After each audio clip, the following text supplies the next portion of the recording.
Martin and Danggo, 10,287 votes. Yus Marwin, UDP, 30,183 votes. Pachai Langskin, 1,928 votes. Dota, 184 votes. Total valid vote, 26,386 votes.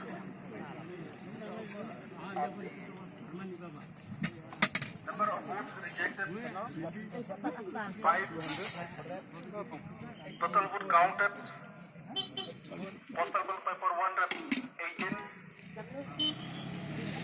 General electors 20,457. Total 26,570. The margin between the winners and the runner-up 2,896.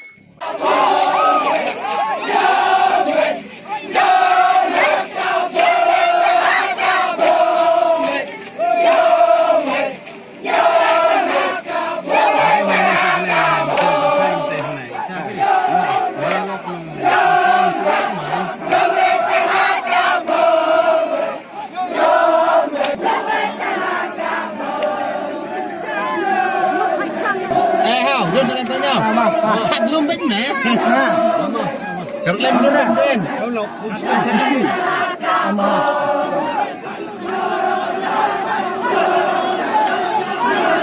Nah, dah selesai.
Sampai naik